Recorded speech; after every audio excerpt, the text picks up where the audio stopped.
The devil is a pretty notorious figure, but if there's anything these days that's managed to be on par with God's former favorite angel, it has to be Disney's affinity for pissing people off. Almost anything associated with the company these days is immediately disliked. Little Demon is an animated series that caused a lot of controversy when the trailer first premiered. So much controversy that at the time of me making this video, the network has gone hush regarding as to whether or not there'll be a season 2. The only person to blame for this is you, the audience. Religious communities put on their tinfoil hats and went to town about how the mouse is trying to brainwash the youth into throwing the Eye of Horus and praying to Wendigos in the forest. But ironically, they didn't have this same energy when Gravity Falls came out. The show had an evil triangle that ended up being loved and adored by millions. So, is the Little Demon show promoting ungodly activity? Well, I'm here to tell you that surprise surprise, every YouTuber sitting on their moral high horse needs to be brought back to ground level. They're all wrong. Let me explain. The Big Dipper. Disney has become the poster child for making series that are either complete hits or complete misses. As of late, there's been a lot of ruckus about Star Wars. The Star Wars fans have come to accept that the franchise is dead in the water and the mouse is pretty much sucking the last remnants of milk from the galaxy far, far away's busty breasts. In addition to this train wreck that Disney is in, the MCU is basically on its last legs. Everything is crumbling before our eyes. But when it comes to animation, there's been this one series that I think people genuinely just wanted to give a beating that didn't deserve it. It stars Danny DeVito, his kid, and Aubrey Plaza, so maybe I'm just biased. Or perhaps I'm just a completely rational guy. I'd like to believe the latter. The show follows a girl whose life is changed forever when she finds out that her mom was getting back shots by an evil guy whose domain is the pits of hell. Like, I get it, some people like bad boys, but you have to have some decorum. Sleeping with evil personified is pretty wicked and concerning on all fronts. If you're attracted to the devil, you need some divine intervention. Anyways, so once our main character Chrissy finds out that he's around, she kinda gets pissed off that the dude wasn't there for several years. He's a typical deadbeat. He is the devil after all, so that should be of no surprise. The show is pretty good. Like, on a scale of 1 to 666, I give it a solid 666.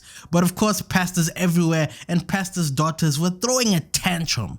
And I can assure you, they didn't even bother watching the show. I doubt they even watched the series premiere. I once saw a clip of this one dude flailing his arms when he reacted to the trailer, and then he threw a temper tantrum and was like, "Oh no guys, it's just so despicable, I can't finish it."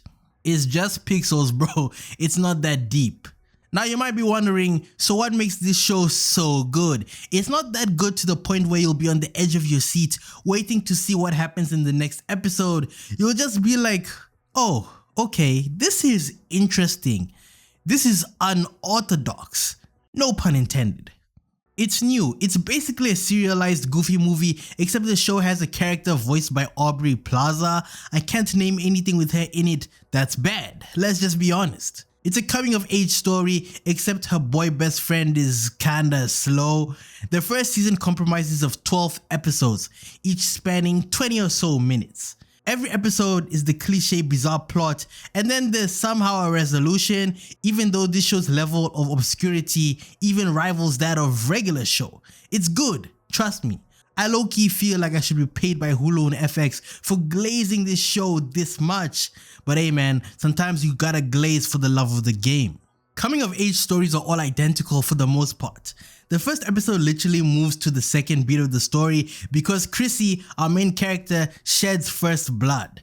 And I don't mean that she catches a body, I mean it's the first time she experiences a red fluid leaking from where she pees. Disney did something here that actually has potential. In all honesty, I don't remember the last time we saw a series like this that caused so much controversy. It was so bad you had people putting up petitions to cancel it, even though they didn't even watch it. Like, come on, bruh.